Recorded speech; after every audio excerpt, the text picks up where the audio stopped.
কাররামনা বানি আদম ওয়া হামালনাহুম ফিল বাররি ওয়াল বাহর ওয়া রাযাকনাহুম মিনাত তাইয়্যিবাত ওয়া ফাদ্দালনাহুম আলা কাসীরিম মিম্মান খালাকনা তাফদীলা।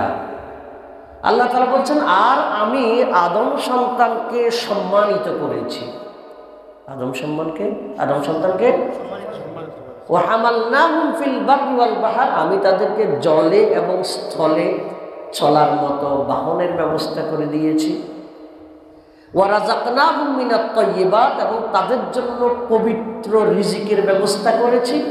ওয়া ফাদ্দালনাহুম আলা কাসীরিম মিম্মান খালাকনা তাফদীলা, আমি যত সৃষ্টি করেছি অন্য অনেক সৃষ্টির উপরে আমি আদম সন্তানকে সম্মানিত করেছি, শ্রেষ্ঠত্ব দিয়েছি। অন্য সৃষ্টির উপর কি দিয়েছি? শ্রেষ্ঠত্ব দিয়েছি। মানুষের জীবনের মূল্য অনেক অনেক বেশি, অনেক। মানুষের জীবনের মূল্য, শব্দটা ভালো করে বুঝতে হবে। মানুষের জীবনের মূল্য, মুসলমানের না, হিন্দুর না, বৌদ্ধর না, খ্রিস্টান না, মানুষের জীবনের মূল্য ইসলামের দৃষ্টিতে অনেক বেশি।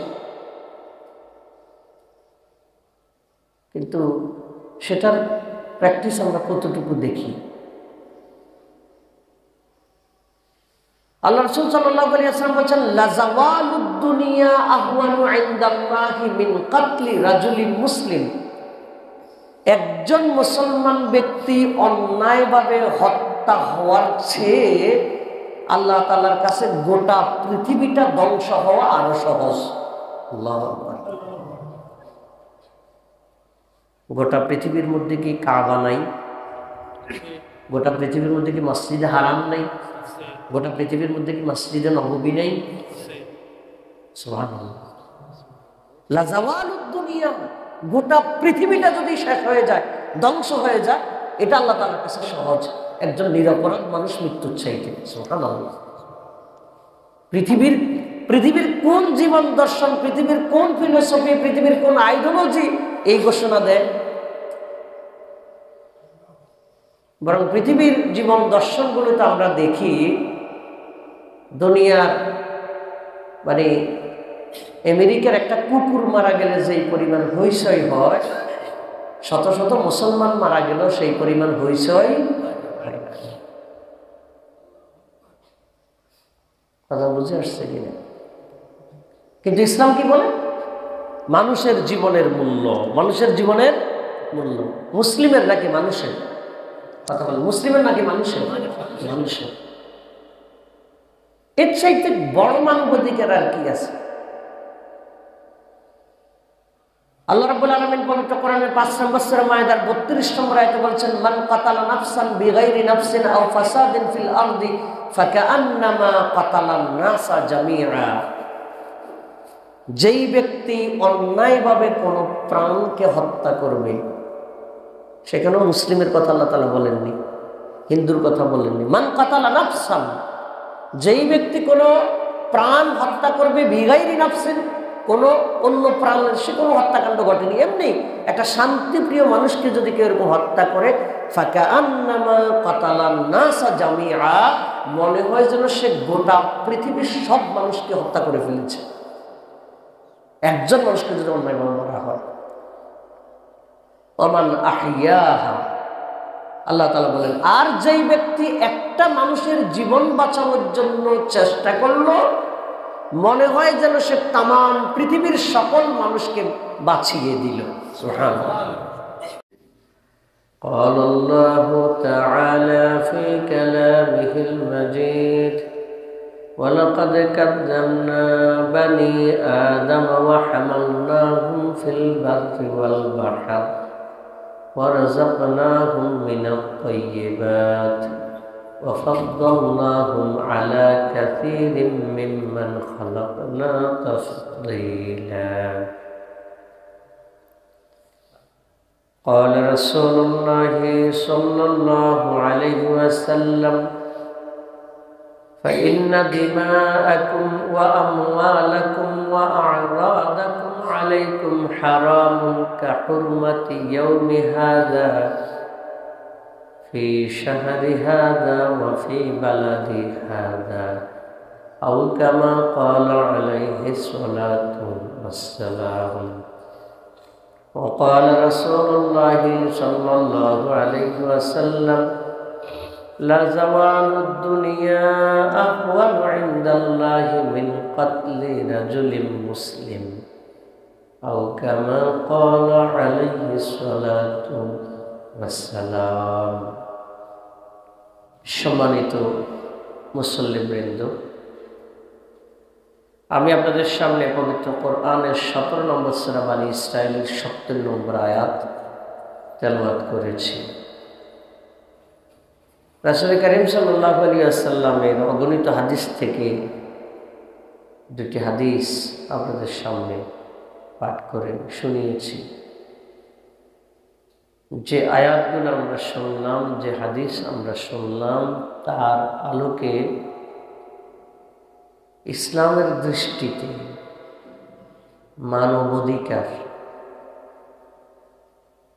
মানবাধিকারের ব্যাপারে ইসলাম কি বলে, ইসলাম পৃথিবীর জন্য কি দৃষ্টান্ত স্থাপন করে গেছে, রেখে গেছে, মানবাধিকার রক্ষা করার ব্যাপারে ইসলামের বক্তব্য কি, আমাদের করণীয় কি, আমাদের বর্জনীয় কি, এ ব্যাপারে আজকে আমরা কোরআন এবং হাদিসের আলোকে ইসলামে মানবাধিকার এই বিষয়টা আমরা জানার জন্য চেষ্টা করব ইনশাআল্লাহ। ওমা তাওফীকি ইল্লা বিল্লাহ আলাইহি তাওয়াক্কালতু ওয়া ইলাইহি উনীব ওয়া হুয়া রাব্বুল আরশিল আযীম। সম্মানিত উপস্থিতি, মানবাধিকারের বিষয়টা কেন আজকে আমরা আলোচনা শুনব, এটা কেন আমরা চয়েস করব এই বিষয়টাকে।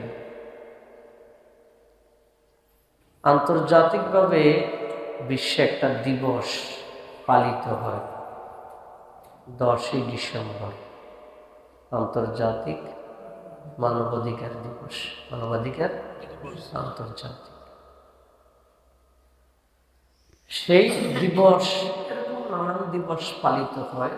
যেই দিবসগুলো পালিত হয় সেই দিবসগুলোতে বিভিন্ন সামাজিক প্রতিষ্ঠান, অর্থনৈতিক প্রতিষ্ঠান, রাজনৈতিক প্রতিষ্ঠান, শিক্ষা প্রতিষ্ঠান নানানভাবে ইন্টারন্যাশনালি এই মানবাধিকারের বিষয়গুলো আলোচনা, পর্যালোচনা, বিভিন্ন ধরনের সেমিনার, সিম্পোজিয়াম, প্রেস কনফারেন্স, নানান জাতের আয়োজন ঘটে থাকে না?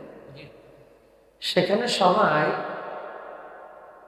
জাতিসংঘ ঘোষিত আন্তর্জাতিক মানবাধিকারের কিছু নীতিমালাকে রেফারেন্স হিসেবে উল্লেখ করে এটাকে একটা ফান্ডামেন্টাল সোর্স, মৌলিক একটা উৎস ধরে অনেকেই বক্তব্য বিবৃতি দিয়ে থাকে যে জাতিসংঘের মানবাধিকারে এমনটা বলা হয়েছে, সুতরাং এটা আমাদের মানতে হবে। এরকম দেখেন না আপনারা, শুনলেন বিবৃতি, জাতিসংঘের মানবাধিকারে এমনটা বলা হয়েছে, নারী অধিকারের ব্যাপারে এমনটা বলা হয়েছে, কথা বলার অধিকারের ব্যাপারে এমনটা বলা হয়েছে, ন্যায় বিচারের অধিকারের ব্যাপারে এমনটা বলা হয়েছে। আমরা সাধারণত কিসের রেফারেন্স দিই? জাতিসংঘের মানবাধিকার এর যে ঘোষণাপত্র, আমরা সেটাকে কি হিসাবে ব্যবহার করি? রেফারেন্স হিসেবে উল্লেখ করি। জাতিসংঘ প্রতিষ্ঠিত হলো কত সালে? 1945 সালে। কিন্তু ইসলাম যে মানবাধিকারের কথা ঘোষণা করেছে, সেই মানবাধিকারের ঘোষণা তো আরো শত শত বছর আগের ঘোষণা, শত শত বছর আগের ঘোষণা। এবং ইসলাম মানবাধিকারের ব্যাপারে যেই কথাগুলো বলে, তাম বিশ্বের মানুষেরা যদি সেই নীতিগুলো ফলো করে, মেনে চলে, তাহলে পৃথিবীটার মধ্যেই একটা জান্নাতের সুখ লাভ করা সম্ভব। সুবহানাল্লাহ।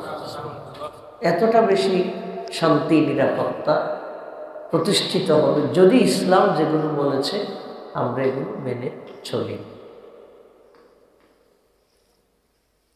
কিন্তু আফসোসের ব্যাপার হলো, দুর্ভাগ্যের ব্যাপার হলো,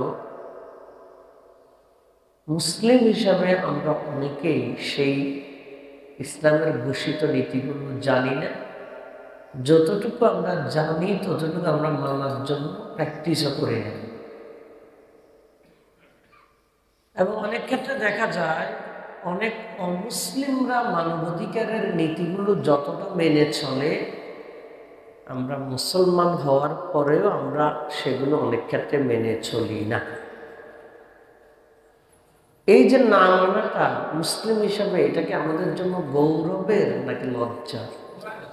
লজ্জা।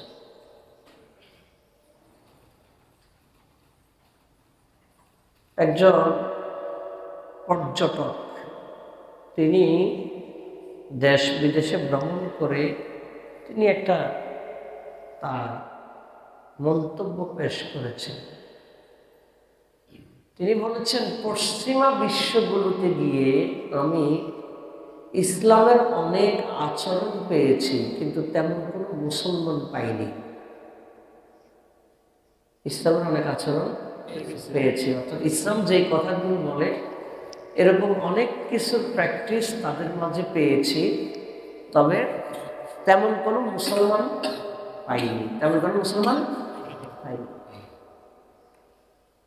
কিন্তু পূর্বাঞ্চলের দেশগুলোতে এসে, যেমন আমরা বাংলাদেশ, ভারত, পাকিস্তান, মালয়েশিয়া, পূর্ব ইরাক, ইরান, মুসলিম প্রাধান্য যে দেশগুলো, বলছে পূর্বাঞ্চলের দেশগুলোতে এসে আমি অনেক মুসলমান পেয়েছি, কিন্তু ইসলাম তেমন একটা পাইনি।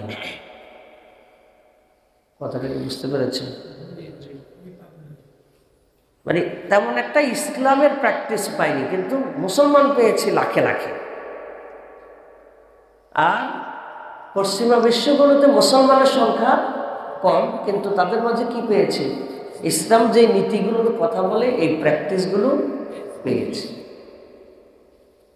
নিঃসন্দেহে এই জিনিসটা আমাদের জন্য লজ্জা, আমাদের জন্য কি লজ্জা। অর্থাৎ আমাদের ইসলাম আমাদের ব্যাপারে যা বলেছে আমরা তা অনেক ক্ষেত্রে মানতে পারি না, মানি না।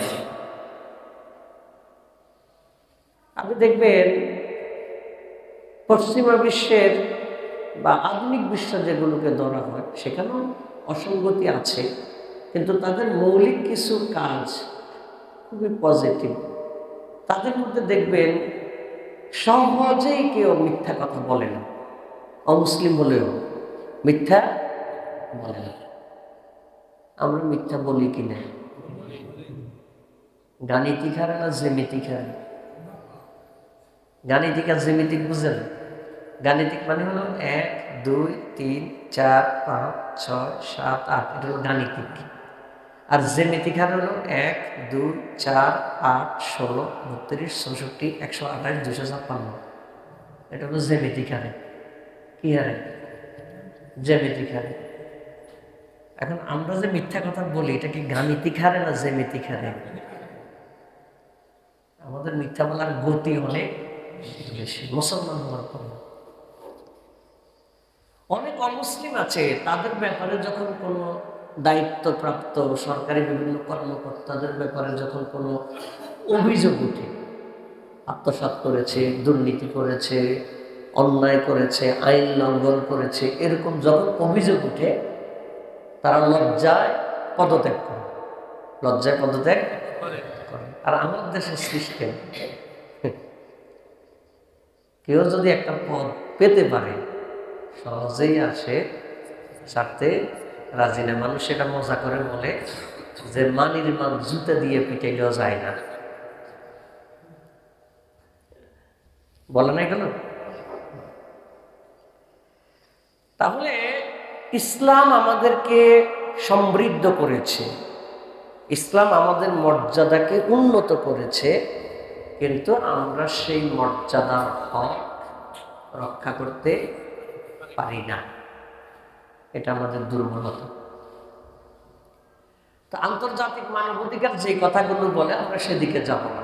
ইসলাম কি বলে সেগুলো যদি আমরা শুনি আর সেগুলো যদি আমরা প্র্যাকটিস করাতে পারি, আমরা অন্য বাহিরের চিন্তা বাদ দিলাম, Bharat, Pakistan, Malaysia, Indonesia, Thailand, Kuwait, Qatar, Iraq, Iran, New Zealand, Switzerland, Afghan, অন্যদের কথা বাদ। আমরা যেহেতু মুসলিম মেজরিটি, আমাদের বাংলাদেশের কথা যদি বলি, অধিকাংশ মুসলমান আমরা, অন্তত আমরা যদি এই ইসলামের নীতিগুলো যদি অনুসরণ করতে পারি আমাদের ব্যক্তিতে, পরিবারে, শিক্ষা প্রতিষ্ঠানে, সমাজে, রাষ্ট্র পরিচালনায়, আইন আদালতে, আমরা যদি এই নীতিগুলো যদি ফলো করতে পারি, তাহলে এই আধুনিক বিশ্বে এসেও বাংলাদেশ পৃথিবীর অনেক দেশের জন্য একটা মডেল হতে পারে। হওয়া সম্ভব যদি আমরা সেই প্র্যাকটিসটা করি।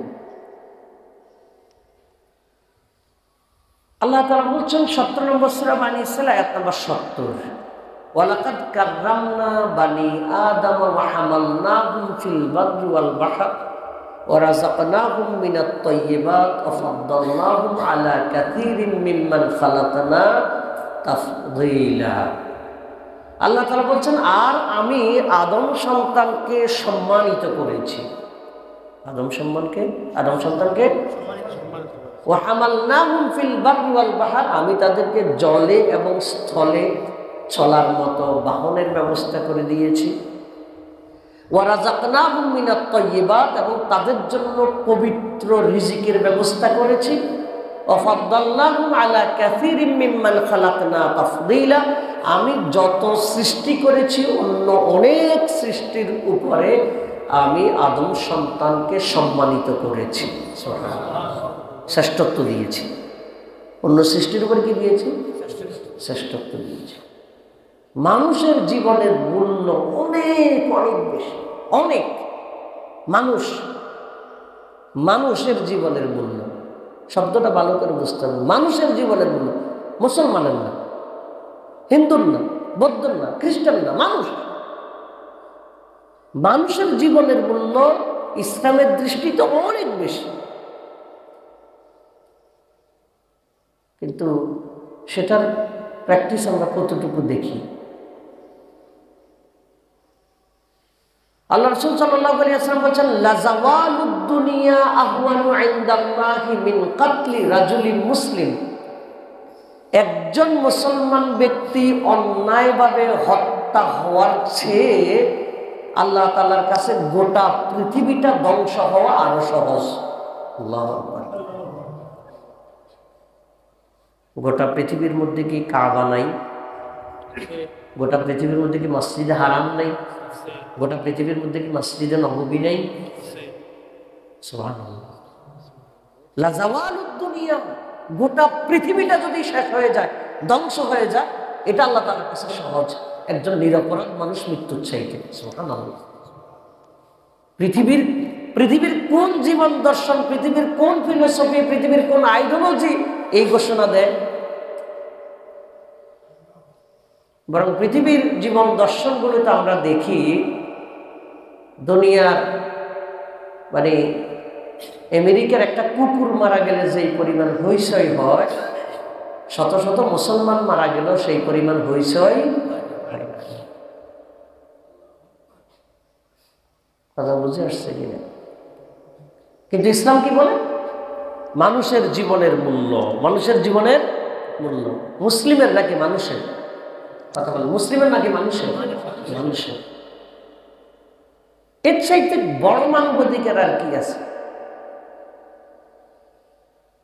আল্লাহ রাব্বুল আলামিন পবিত্র কোরআনের 5 নম্বর সূরা মায়েদার 32 নম্বর আয়াতে বলেছেন, মান কাতালা নাফসান বিগাইরি নাফসিন আও ফাসাদিন ফিল আরদি ফাকাআন্নামা কাতালান নাসা জামিআ, যেই ব্যক্তি অন্যায়ভাবে কোনো প্রাণকে হত্যা করবে, সেখানেও মুসলিমের কথা আল্লাহ তাআলা বলেননি, হিন্দুর কথা বলেননি। মান কাতালা নাফসান, যেই ব্যক্তি কোনো প্রাণ হত্যা করবে, বিগাইরি নাফসিন, কোনো অন্য প্রাণের, সে কোনো হত্যাকাণ্ড ঘটেনি, এমনি একটা শান্তিপ্রিয় মানুষকে যদি কেউ এরকম হত্যা করে, ফাকাআন্নামা কাতালান নাসা জামিআ, মনে হয় যেন সে গোটা পৃথিবীর সব মানুষকে হত্যা করে ফেলেছে।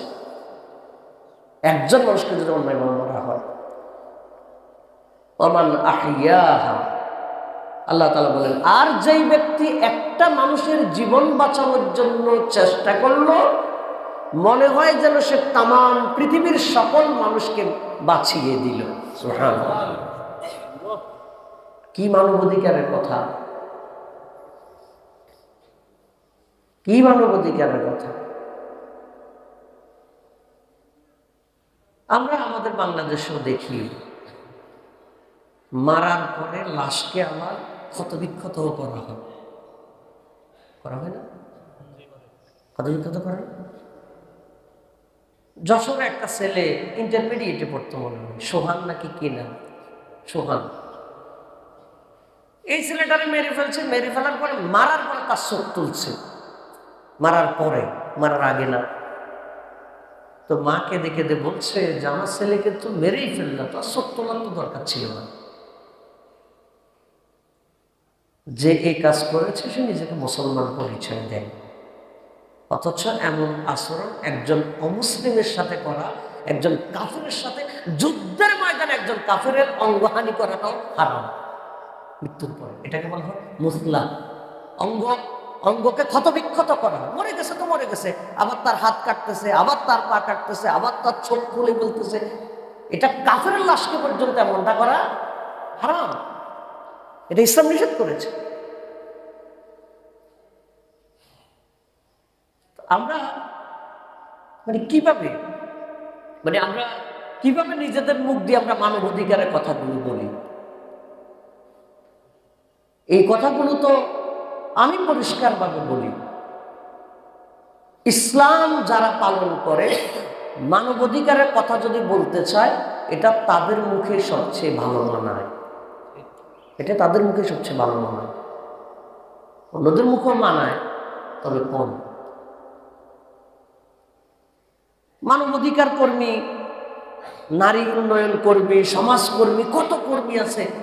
এমন এমন কর্মীদের, এমন যারা সমাজকর্মী হিসাবে, তারপরে নারী উন্নয়ন কর্মী হিসাবে বিভিন্ন ধরনের সামাজিক সংস্থার বিভিন্ন ধরনের নেতৃত্ব যারা দেয়, তাদের বাড়ি থেকে রিপোর্ট আসে, তারা অনেকে ঘরের বিল্ডিংয়ের ছাদ থেকে কাজের ছেলে মেয়েকে ফেলে দেয়। ঘটনা আসে না? লোহার খুন্তি দিয়া, গরম খুন্তি দিয়ে কি দেয়, চেকা দেয়। বাংলাদেশে ঘটনা এরকম ঘটে। কারা করতেছে? যে মানবাধিকার নিয়ে কি করতেছে, হয়েছে করতেছে, বিশাল বড় মানবাধিকারের কিছু একটা কিছু। আর কোনো ব্যক্তি যদি প্রকৃত ইসলাম পালন করে, ইসলাম মানবাধিকার যেই কথা বলে সেই নীতি যদি কেউ ফলো করে, সে একটা মানুষ মারা তো দূরের কথা, সে একটা অযথা একটা গাছের পাতাও ছেড়ে না। কারণ তার অনুভূতি, তার চেতনা, তার ঈমান হলো অন্যায়ভাবে একটা গাছের পাতা ছিঁড়াও অনুচিত, কারণ ওই গাছের পাতাটাও আল্লাহ তাআলার জিকির করে। সুবহানাল্লাহ, আল্লাহ তাআলা জিকির করে। সুতরাং আমরা ধরেন, আমরা যখন কথা বলি, কথা বলতে গিয়ে আমরা যখন বিভিন্ন অমুক সংস্থা এটা বলেছে, অমুক ইন্টারন্যাশনাল কনফারেন্সে এটা বলা হয়েছে, অমুক এই জায়গায় এটা বলা হয়েছে, আমরা যখন এগুলো শুনি বলি, তখন নিজেদেরকে একটা আমরা প্রাউড ফিল করি যে আমরা একটা গুরুত্বপূর্ণ তথ্য দিতে পারলাম। কিন্তু ইসলামের চাইতে, এর চাইতে বড় কোনো দৃষ্টান্ত পৃথিবীর কেউ কোথাও দেখাতে পেরেছে? পারে নাই। মক্কা বিজয়ের আরাফার ময়দানে বিদায় হজের ভাষণে রাসূল সাল্লাল্লাহু আলাইহি ওয়াসাল্লাম সাহাবীগণকে বললেন, আইয়ু ইয়াউমিন হাযা, আজকের দিনটা কি দিন? আজকের দিনটা কি দিন? সাহাবীগণ বললেন, সাকাতনা, আমরা চুপ ছিলাম, ফাযানান্না আন্নাহু সাইয়ুসাম্মিহি বিগাইরি ইসমিহি, আমরা চুপ ছিলাম, সম্ভবত আজকের এই দিনের রাসূল সাল্লাল্লাহু আলাইহি ওয়াসাল্লাম নতুন কোনো নাম দিবেন, নতুন কোনো। তো অন্যদিন এটার নাম হলো কোরবানির দিন, ইয়াউমুন নাহর, কোরবানির দিন। আল্লাহ রাসূল সাল্লাল্লাহু আলাইহি ওয়াসাল্লাম বলছেন, আলাইসা বিয়াউমিন নাহর, এটা কি কোরবানির দিন নয়? সাহাবীগণ বলতেছেন, আমরা চুপ ছিলাম, রাসূল সাল্লাল্লাহু আলাইহি ওয়াসাল্লাম সম্ভবত নতুন কোনো নাম বলবেন। তিনি নতুন নাম বলেন নাই, অন্য দিনের মতো নামই বলেছেন। এরপর রাসূল সাল্লাল্লাহু আলাইহি ওয়াসাল্লাম বললেন যে আইয়ু শাহরিন হাদা, এটা কোন মাস? সাহাবীগণ বলছে আমরা চুপ ছিলাম, ভাবলাম রাসূল সাল্লাল্লাহু আলাইহি ওয়াসাল্লাম জুলহাজ মাসের নতুন কোন নাম রাখবেন। আল্লাহ রাসূল সাল্লাল্লাহু আলাইহি ওয়াসাল্লাম বললেন এটা কি জুলহাজ মাস নয়? আগের মতোই বললেন। রাসূল সাল্লাল্লাহু আলাইহি ওয়াসাল্লাম বললেন আইয়ু বালাদিন হাযা, এই নগরীর নাম কি, এই শহরের নাম কি, এই সিটির কি নাম? সাহাবীগণ ভাবলেন যে আল্লাহ রাসূল সাল্লাল্লাহু আলাইহি ওয়াসাল্লাম হয়তো মক্কা নগরীর নতুন কোনো নাম রাখবেন। আল্লাহ রাসূল সাল্লাল্লাহু আলাইহি ওয়াসাল্লাম বললেন আলাইসা বিহাযা মক্কা, এটা কি মক্কা নয়? তো আগের মতোই কোরবানির দিন, তারপর হলো জুলহাজ মাস, তারপর হলো মক্কা নগরী। এটার পরে রাসূল সাল্লাল্লাহু আলাইহি ওয়াসাল্লাম আবার বললেন ফাইন্না দিমাআকুম ওয়া আমওয়ালাকুম ওয়া আরাদাকুম আলাইকুম হারামুন কাহুরমাতি ইয়াউমি হাযা ওয়া শাহরি হাযা ওয়া বালাদি হাযা। আজকের এই কুরবানির দিন, আজকের এই জুলহাজ মাস, আজকের এই মক্কা নগরী যেমন ভাবে পবিত্র, কিয়ামত পর্যন্ত তোমাদের রক্ত, তোমাদের সম্পদ, তোমাদের কারো ইজ্জত হারাম করা, কারো ইজ্জত নষ্ট করা ঠিক মক্কা নগরীতে অপরাধ করা যেমন হারাম, কারো ইজ্জত নষ্ট করা একইভাবে হারাম। আল্লাহু আকবার, কি কথা! ইসলাম মানে এর চাইতে উত্তম কথা আছে কোথায়? আর আমাদের বাংলাদেশের মুসলমানের জন্য দুর্ভাগ্য, এই দেশটার বয়স 53 বছর হয়ে গেছে। এই 53 বছরে আমরা কত তন্ত্র মন্ত্রের দিকে ধাবিত হলাম, আমরা সম্মিলিত একটা আওয়াজ তুলতে পারলাম না। আমাদের ইসলামী একটা তন্ত্র দরকার, এই সম্মিলিত আওয়াজটা আমরা তুলতে পারলাম না। কেন আমরা তুলছি না? ইসলামের চাইতে ভালো ভালো কি আছে ইসলামের চাইতে? কেমনে সম্ভব? আমি আপনাকে একেবারে সরে জমিনের একেবারে তৎনগদ উদাহরণ দিয়ে আমি আপনাকে বুঝাবো। ইসলাম যে মানবাধিকারের কথা বলে এটা একেবারে আপনাকে প্র্যাকটিস করে দেখাবো, মানে চলমান প্র্যাকটিস আপনাকে দেখাবো। তাহলে মানুষের ইজ্জত নষ্ট করা হারাম। কেমন ভাবে হারাম? মক্কা নগরীতে কাবারাঙ্গিনায় অপরাধ করা যেরকম হারাম, মানুষের ইজ্জত নষ্ট করা হারাম। মানুষের রক্ত ঝরানো অন্যায় ভাবে হারাম। কেমন ভাবে হারাম? কাবারাঙ্গিনায় রক্ত ঝরানো যেমন ভাবে হারাম। মানুষের সম্পদ নষ্ট করা অবৈধভাবে হারাম। কেমন ভাবে হারাম? মক্কা নগরীতে অপরাধ করা যেমন হারাম। এর চাইতে বড় মানবাধিকারের কি কথা আছে? এবং এটা কার রক্ত? অমুসলিমের রক্ত অবৈধভাবে নষ্ট করা হারাম, অমুসলিমের ইজ্জত আঘাত করা হারাম। আল্লাহু আকবার। অমুসলিম মানে যে কাফের, আল্লাহকে স্বীকার করে না, এমন লোকেরও ইজ্জত নষ্ট করা কি হারাম। একটা লাশ যাচ্ছে, লাশ যাওয়ার পরে রাসূল সাল্লাল্লাহু আলাইহি ওয়াসাল্লাম লাশটা আসতেছে দেখে রাসূল সাল্লাল্লাহু আলাইহি ওয়াসাল্লাম বলছেন লাশটাকে তোমরা সম্মানের সাথে নিয়ে যাও, লাশের সাথে যাতে কোনো বেয়াদবি না হয়। রাসূল সাল্লাল্লাহু আলাইহি ওয়াসাল্লাম দাঁড়িয়ে গেলেন। সহিহ মুসলিমের কিতাবুল জানায়েজের মধ্যে আছে, সম্ভবত সহিহ মুসলিমে। রাসূল সাল্লাল্লাহু আলাইহি ওয়াসাল্লাম দাঁড়িয়ে গেলেন। সাহাবীদের বলছে ইয়া রাসূলুল্লাহ, এটা তো একটা ইহুদির লাশ, অমুসলিম ইহুদি। আল্লাহ রাসূল সাল্লাল্লাহু আলাইহি ওয়াসাল্লাম বলছেন সে কি আদম সন্তান নয়? সুবহানাল্লাহ। ইহুদি সে অমুসলিম, আল্লাহকে মানে না, সে জাহান্নামে যাবে, সেটা তার আলাদা হিসাব, আল্লাহ তার বিচার করবে, আল্লাহ তার। অথবা দুনিয়াতে যদি সে কোনো ফৌজদারি অপরাধ করে থাকে, চুরি করে, ডাকাতি করে, খুন করে, অপরাধমূলক কাজ করে, ফৌজদারি অপরাধ করে, সেটার বিচার হবে। কিন্তু সে মারা গেছে স্বাভাবিক একজন ইহুদি, এটার সাথে তো তার সাথে কোনো বিদ্বেষ চলতে পারে না, কারণ সে একটা কি সন্তান? আদম সন্তান। এবার বলেন ইসলামের চাইতে আর কার মানবাধিকারের কথা আছে? আমরা তো এমন শাসক এই দেশে দেখতে চাই, আমরা তো এটা দেখতে চাই, এবং আমরা মনে করি এটা সম্ভব। আমরা মনে করি এটা সম্ভব যদি আমরা সেই জাতীয় লোক যদি আমরা বাছাই করতে পারি, সম্ভব। যাদের কনফিডেন্স আছে, যারা চ্যালেঞ্জ করে বলতে পারবে একটা টাকা দুর্নীতি করি নাই, করবো না, এরকম আত্মবিশ্বাস যাদের আছে, তাদের কাছে জাতির প্রশ্ন করার অবশ্যই সুযোগ থাকবে এবং থাকতে হবে। এবং কারণটা কি? সুবহানাল্লাহ, ইসলামী রাষ্ট্রের প্রধান বাইতুল মুকাররমের খতিব হবে, বাইতুল মুকাররমের খতিব, এটাই নিয়ম। জাতীয় মসজিদের খতিব হবেন কি? ইসলামী রাষ্ট্রের প্রধান। এখন আমাদের যারা রাষ্ট্রপ্রধান বাইতুল মুকাররমের খতিব হইতে পারবে তো? হ্যাঁ, খতিব স্যার 5 ওয়াক্ত পড়াইতে পারবে?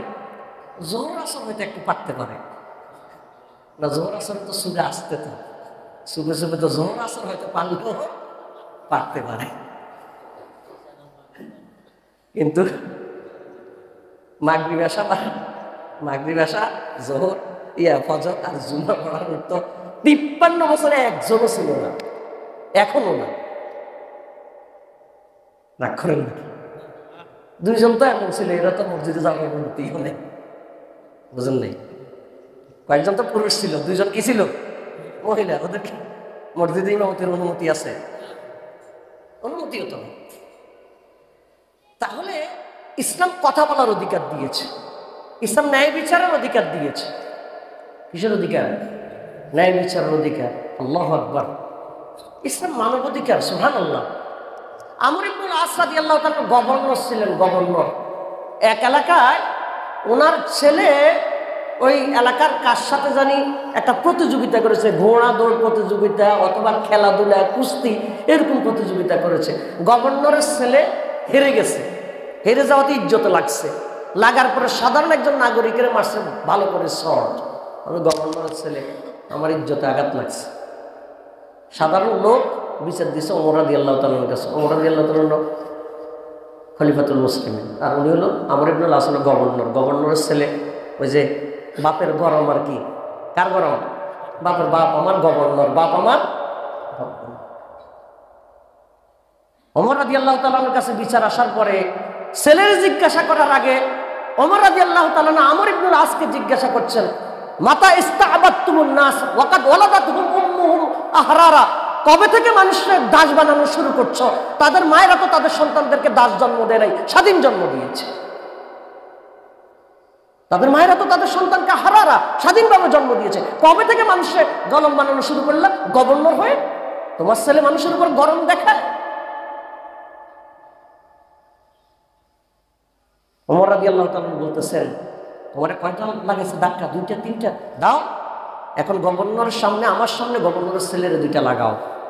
লাগাইছে সে, গভর্নরের ছেলেকে লাগিয়েছে। ওমর রাদিয়াল্লাহু তাআলা বলতেছেন, এবার গভর্নরকে একটা লাগাও। ছাগল মাসে খুঁটার বলে, ছেলে গরম পাইছে কই থেকে? বাপের গরম। যেই লোক নির্যাতিত শেষ ছিল সে কেঁদে ফেলছে, ইয়া রাসূলুল্লাহ, ওমর রাদিয়াল্লাহু তাআলা গভর্নরকে মারার দরকার নাই, আমি আমার বিচার পেয়ে গেছি। কি মানে আমরা আমরা কেন আমাদের এই দেশটাকে কেন আমরা গড়ে তুলতে পারবো না? আজকে যদি আমরা অমুসলিম থাকতাম সংখ্যায় বেশি, আমরা যদি মুসলমান থাকতাম 70-20-25 জন 80 জন অমুসলিম, তাহলে আমরা হয়তো মেনে নিতে পারতাম।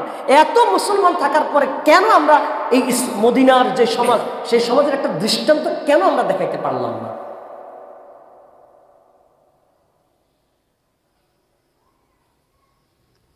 ওই যে নুড়ি পাথর না কি পাথর আছে, নুড়ি পাথর, নুড়ি পাথরে কিসে চুবাই রাখে? পানিতে চুবাই রাখে। কি জানি, ওই যে কবি নজরুলের একটা কবিতা আছে, নুড়ি পাথরকে পানিতে চুবিয়ে রাখে, কিন্তু নুড়ি পাথর তো পানি গ্রহণ করে না। ফলের জুড়ি নিয়ে তুমি বেড়াচ্ছ, তোমার কাঁধে উন্নত মানের চমৎকার চমৎকার রসালো ফল, কিন্তু রসালো ফলের কোনো স্বাদ তোমার জিহ্বাতে লাগে নাই। আজকে আমরা রসালো ইসলামের জুড়ি নিয়ে বেড়াচ্ছি, কিন্তু ইসলামের স্বাদ আমাদের জিহ্বাতে লাগে নাই। ইসলামের স্বাদ আমাদের জিহ্বাতে লাগে না। সত্য কথা, মানবাধিকার ইসলামের চাইতে বড় মানবাধিকার হতে পারে না। আপনি যত আলেম ওলামা এই বিগত 15 বছরে নির্যাতিত হয়েছে, আপনি প্রত্যেককে পার্সোনালি জিজ্ঞাসা করেন, একবারে প্রত্যেককে, যে আপনার উপর যেই পরিমাণ জুলুম হয়েছে এই পরিমাণ জুলুম তার উপরে করা হোক, আপনি কি রাজি? একজন আলেম রাজি থাকবেন? বলবো যে বিচার হইলে যথেষ্ট, অতিরিক্ত তার উপর জুলুম করার দরকার। আমি পার্সোনালি আলহামদুলিল্লাহ 2বার গ্রেপ্তার হয়েছি, মাইর খেয়েছি একবার 2বার। আমারও করছে, যারটা করছে সে করছে, আল্লাহ আশা করে যদি সব দেয় আলহামদুলিল্লাহ। আমার এটা করলো কেন? আমি 50 বছর এটা মনে রাখবো, 60 বছর এটা মনে রাখবো, 100 বছর তোরে দেখাই ছাড়বো, তোর দাদারে দেখাই ছাড়বো, তোর নাতিরে দেখাই ছাড়বো, তোর 14 গোষ্ঠীর দেখাই ছাড়বো।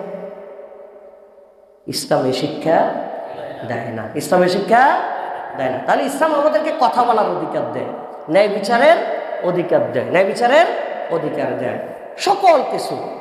নারী অধিকার কি অধিকার? নারীরা মনে করে যে হুজুররা যদি কোনো রকমের দেশের ক্ষমতা আসে নারীরা মনে শেষ, নারীরা মনে শেষ।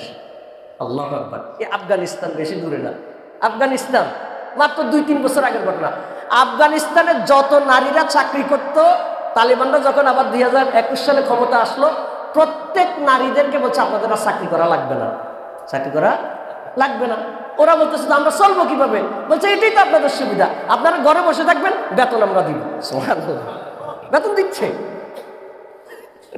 মানে চাকরি করে যে বেতন পাইতো, ওই বেতন এখন কোথায় বসে পায়? ঘরে বসে পায়। সমস্যা কি? আল্লাহু আকবার। আপনার কোনটা দরকার? বেতন দরকার নাকি রূপ দেখানো দরকার? তো বেতন পাইছেন, বাইরে বাইরে রূপ দেখানোর দরকারটা কি? কথা কি বুঝাইতে পারছেন? নারীদেরও আলাদা দায়িত্ব আছে, নারীদেরও আলাদা কি আছে? দায়িত্ব আছে। এবং ইসলামে এগুলো চমৎকার ব্যবস্থাপনা আছে, আমরা জানি না। আমরা যদি কুটির শিল্পের ইন্ডাস্ট্রি যদি নারীদের তত্ত্বাবধানে দিয়ে দেওয়া হয়, গার্মেন্টস, আমাদের গার্মেন্টসে নারীরা চাকরি করে না, করে কিনা? পার্থক্য কোন জায়গায়? এখন নারী পুরুষ অবাধ, কোনো মানে পুরুষও করতেছে নারীও করতেছে, অসুবিধা নেই। তখন নারীও করবে পুরুষও করবে, কর্মক্ষেত্র আলাদা থাকবে। সুবহানাল্লাহ, কথা কি বুঝে আসছে কিনা? তখন তাদের ইজ্জত রক্ষা হবে এবং তারা কোনো ধরনের এর শিকার হবে না, মানে লাঞ্ছনার শিকার অথবা অপমান ইফটিজিং এর শিকার হওয়া, অপদস্থ হওয়ার এগুলোর সুযোগ হবে না। আর নারীদের জন্য সবচেয়ে বড় কাজ হলো নারীদেরকে মা হিসাবে গড়ে তোলা।